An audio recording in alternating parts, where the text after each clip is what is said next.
एक नया कॉन्सेप्ट आज देखते हैं, यूक्लिडियन ज्योमेट्री। यूक्लिड एक मैथमेटिशियन हुआ करते थे और उन्होंने ज्योमेट्री के काफ़ी चीज़ें फॉर्मलाइज की थी, इसलिए ज्योमेट्री का जो डिस्क्रिप्शन है ये यूक्लिडियन ज्योमेट्री कहते हैं। तो आपने नाइट स्काई देखी होगी कभी, तो तारों को देखा होगा। तो तारे कैसे दिखते हैं? ऐसे छोटे छोटे से डॉट्स के जैसे दिखते हैं, राइट? तो ये जो डॉट्स हैं, या आप इनको हिंदी में बिंदु बोल सकते हो, तो इन्हें हम बोलते हैं पॉइंट। ठीक है। तो ये बस एक हमने ऑब्जर्वेशन लिया है कि अच्छा ये ऐसे जो छोटे छोटे ऐसे दाने जैसे दिखते हैं, वो पॉइंट होते हैं और इनका कोई डायमेंशन नहीं होता। मतलब हम इसे मेजर नहीं कर सकते कि इसका वेट क्या है या लेंथ क्या है या ब्रेथ क्या है, ऐसा कुछ नहीं कह सकते। तो इसलिए हम इसे बोलते हैं कि पॉइंट का कोई डायमेंशन नहीं है। ओके। अभी अगर हम ऐसे बहुत सारे तारे ले लें और इनको बाजू बाजू में ऐसे इकट्ठे करते जाएं, राइट, एकदम एकदम एकदम बाजू में, तो ये एक लाइन बन जाएगी। ठीक है। तो ये हो गया हमारा लाइन। इसका एक डायमेंशन होता है विच इज लेंथ, राइट, और जो चौड़ाई कोई भी नहीं होती है। लेकिन अगर हम एक ऐसा सिचुएशन लें जिसमें ये बहुत सारे तारों को या एक लाइन को ऐसे हॉरिजॉन्टली हमने लगाया, फिर एक और लाइन हमने ली और उसके बाजू में एक और लाइन बना दी। ऐसे करते करते हमने बहुत सारी लाइन बना दी।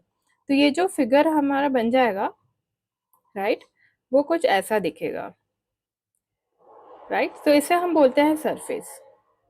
सरफेस किसी भी शेप का हो सकता है, मैंने ये रेक्टेंगुलर शेप में ऐसे दिखाने के लिए बताया। इसके दो डायमेंशन हुए, एक तो हो गया ब्रेथ और एक हो गया लेंथ। तो एक सिंपल सी डेफिनेशन हुई। अब ये मान लीजिए कि हमने ये लाइन तो है, लेकिन ये जो तारों को अलग अलग ऐसे बाजू बाजू में टच किया, लेकिन अलग अलग डायरेक्शन में जाता हुआ दिख रहा है। तो ये ऐसे अलग शेप में लाइन बनती है, तो इसे हम बोलते हैं कर्व्ड लाइन। और ये वाली जो सीधी वाली लाइन है ये हुई स्ट्रेट लाइन। ठीक है। और सिमिलरली सरफेस के लिए हम क्या देख सकते हैं कि अगर इन लाइंस को ऊबड़ खाबड़ तरीके से लगाया जाता तो वो अलग तरह का सरफेस था। लेकिन अगर हम सेम स्टाइल में, सेम एंगल पे ये सारे पॉइंट्स को लगाते, तो इससे बनता हमें प्लेन सरफेस।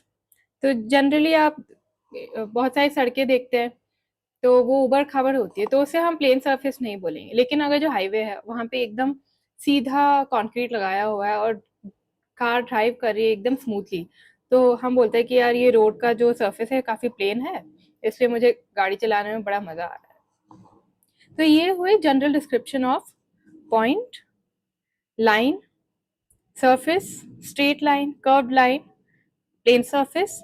और एक लास्ट देख लेते हैं लाइन सेगमेंट। लाइन सेगमेंट मतलब ये जो लाइन है इसका एक part, a part of line is called line segment. तो इसके दो पॉइंट्स बता सकते हैं हम, ये ए है और ये बी है। तो ए से लेके बी जो है ये हुआ line segment which is part of line, let's say A x. ठीक है। तो ये हमारी बेसिक टर्मिनोलॉजीज हुई ज्योमेट्री को समझने के लिए। हम एक बार एक समराइज कर लेते हैं इन सबको। पॉइंट क्या हुआ? जिसका कोई डायमेंशन नहीं है। लाइन जिसका एक डायमेंशन है। Line segment is part of line. रे, लाइन इन वन डायरेक्शन, जैसे कि यहाँ से पॉइंट लिया और एक डायरेक्शन में हमने लाइन बनाई। Straight line, points lie evenly. Surface के दो डायमेंशन होते हैं। और प्लेन सरफेस जिसमें स्ट्रेट लाइंस लाई इवनली, ऊबड़ खाबड़ नहीं है basically, right. So these are just definitions that we have derived through real life observations. हमने अपने आसपास सराउंडिंग्स में देखा कि अच्छा कैसी कैसी चीजें हैं, किस किस चीज का कैसा शेप है, तो उससे हमने ये सारे टर्म्स बना लिए। हम एक और एग्जांपल लेते हैं कि हम हमारे पास एक धागे की गिट्टी है। ठीक है। ये हम इसे धागे की गिट्टी मान लेते हैं। तो स्ट्रेट लाइन कब हुआ? जब ये जो धागा है ये एकदम सीधा है, तो ये हो गया स्ट्रेट लाइन।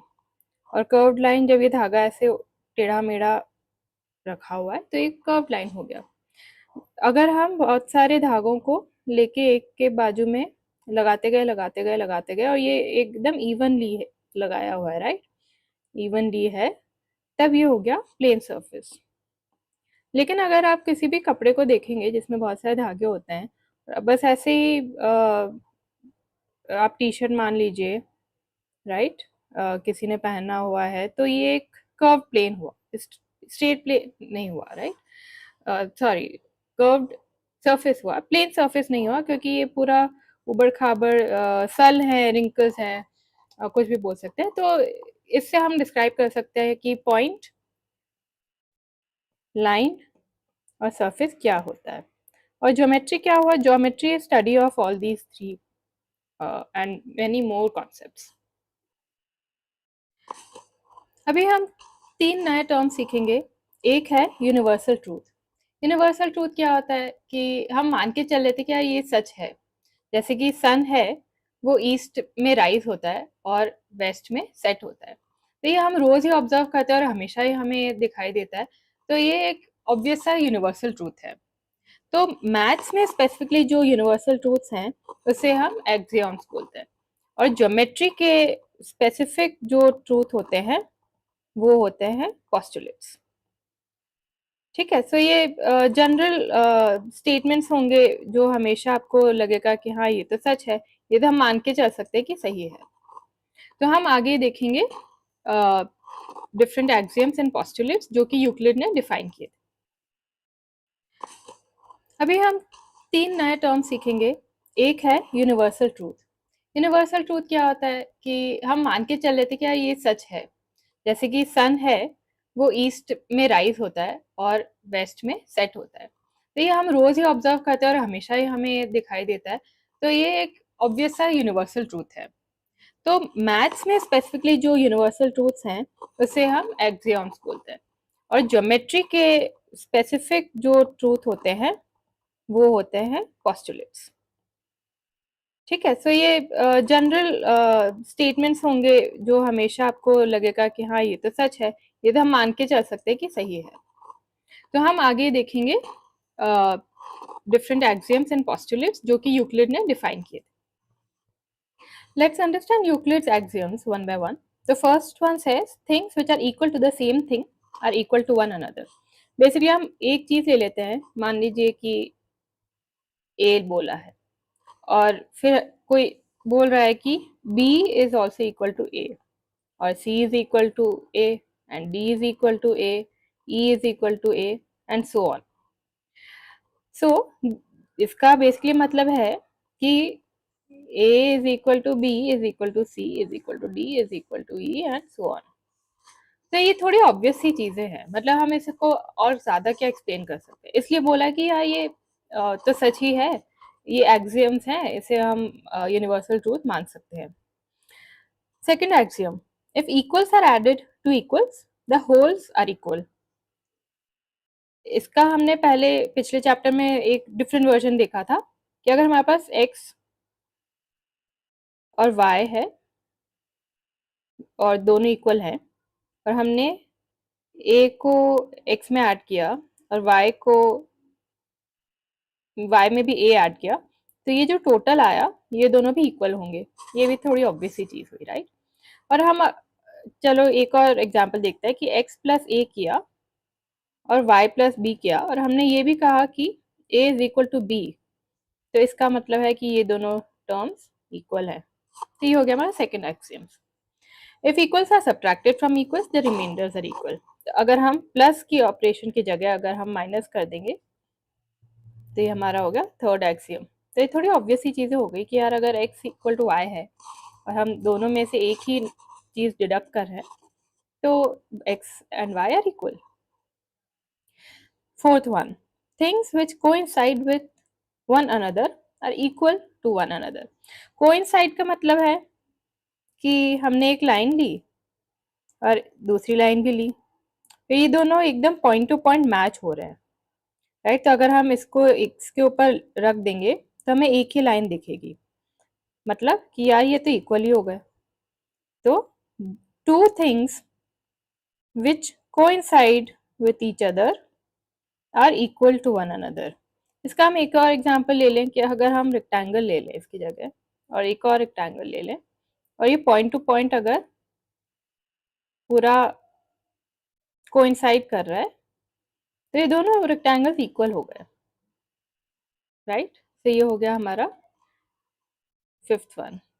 ये हम प्रैक्टिकल भी सोच सकते हैं कि हमारे क्लास में बहुत सारे डेस्क रखे हो, डेस्क के जो टॉप्स हैं उनको हम कोइंसाइड करेंगे तो वो एक के ऊपर एक स्टैक होती जाएंगे। या अगर हम क्लास में सारी मैथ्स की किताबें ले लें और उनको स्टैक करें, राइट, तो दे विल कोइंसाइड, मतलब कि यार these books are equal to one another, उनके डायमेंशन सेम है, या वो जो डेस्क के टॉप्स हैं उनके डायमेंशन सेम है, तो एक दोनों के इक्वल है। The whole is greater than the part. ये तो सिंपल टोटल या एडिशन की अंडरस्टैंडिंग है कि हमने 2 3 4 पार्ट्स लिए और हमें इसे ऐड किया, लेट से हमें ये डी मिला। So D is greater than C, D is also greater than B, and D is also greater than A, right. ये भी थोड़ा यूनिवर्सल ट्रूथ टाइप ही हुआ। Things which are double of the same things are equal to one another. और इसमें लिखा है कि लेट से हमने एक चीज ली,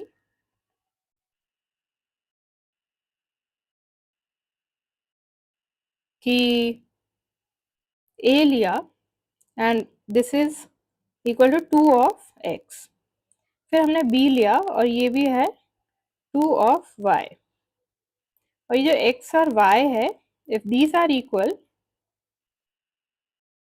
then a is equal to b।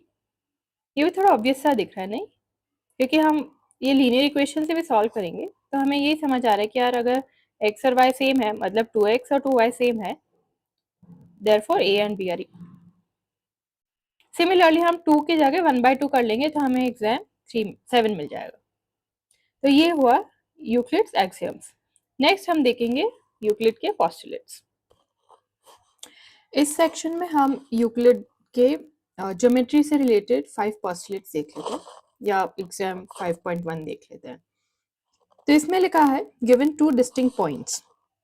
तो हम पहले तो 2 पॉइंट्स देख लेते हैं, ए या पी बोल लेते हैं, और दूसरा पॉइंट क्यू देख लेते हैं। Given 2 distinct points, there is a unique line that passes through them. See, अब पॉइंट तो हमें 2 दिए हैं और बोल रहे हैं कि unique line that passes through them.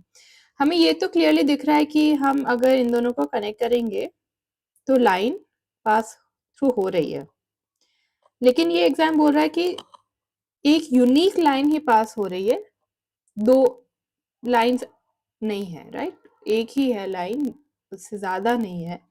वो कैसे देख सकते हैं? अगर हम P से रेज ड्रॉ करना चालू करें, राइट, अलग अलग डायरेक्शन में, तो हमें ये दिख रहा है कि यार ये वाली जो लाइन है ये क्यू के थ्रू डायरेक्टली पास नहीं होगी, हम इसको कर्व्ड लाइन करके हम क्यू के थ्रू पास करवा सकते हैं, राइट।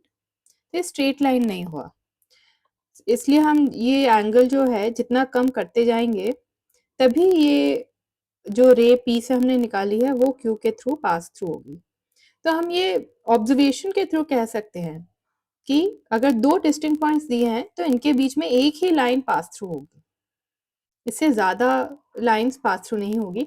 अगर हम ये भी कहें कि नहीं, इस मल्टीपल लाइंस इसके थ्रू पास हो रही है, इसका मतलब है कि वो सारी लाइंस ओवरलैप है और वो लाइंस एक ही हैं।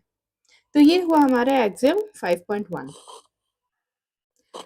Postulate number 2. A terminated line can be produced indefinitely. Terminated line is nothing but a line segment.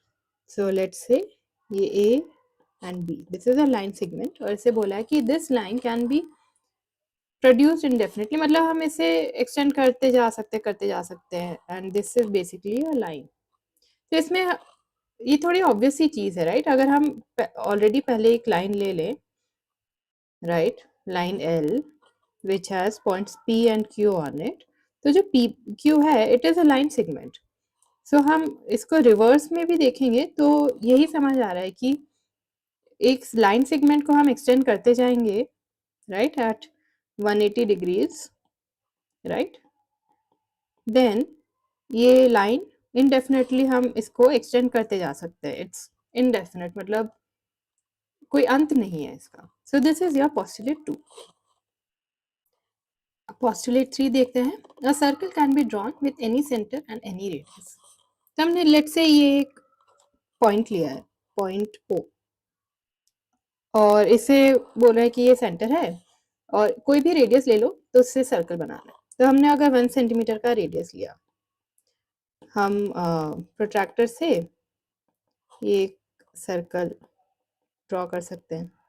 अगर हमने इसकी जगह 2 सेंटीमीटर रेडियस लिया तो हम फिर से सर्कल ऐसे ड्रॉ कर सकते हैं। तो ऐसे हम सर्कल्स ड्रॉ करते जाते हैं।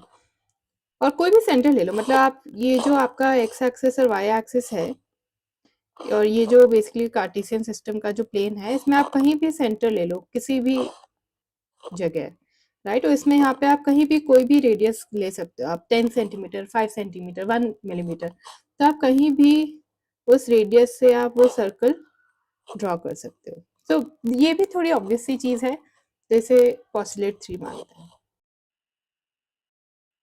पोस्टुलेट 4, और right angles are equal to one another. हम एक राइट एंगल ड्रॉ कर लेते हैं, चलो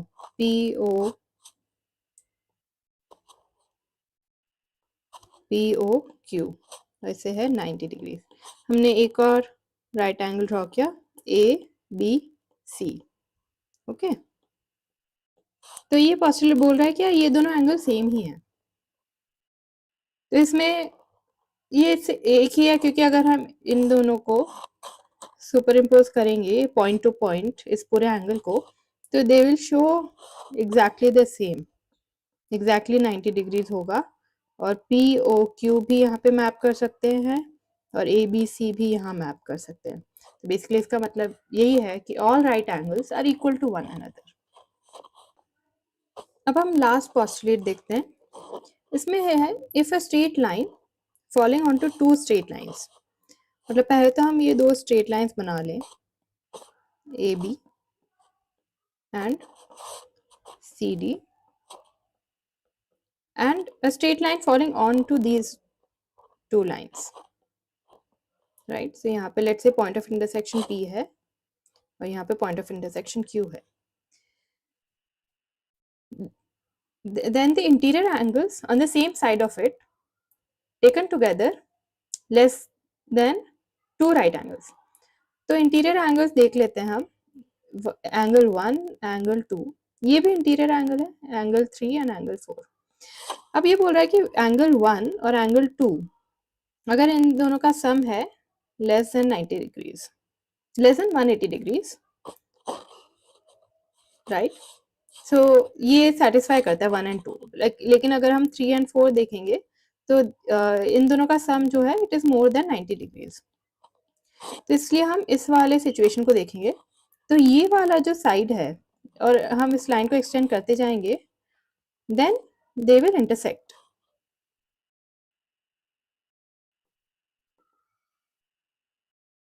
सो बस ये पोस्टुलेट इतना ही कह रहा है कि if a straight line falls on two straight lines, और जो interior angles on the same side of it taken together is less than 180 degrees, then these two straight lines जब हम इनको indefinitely extend करेंगे they meet on that side, मतलब इसी direction में यहाँ इंटरसेक्शन होगा। मतलब अगर हम इस साइड से इसको एक्सटेंड करते जाएंगे then these lines will never meet on this side, right? they'll meet only on this side। तो बस पोस्टुलेट हमें बस इतना ही एक्सप्लेन कर रहा है। तो ये हुआ लास्ट पोस्टुलेट।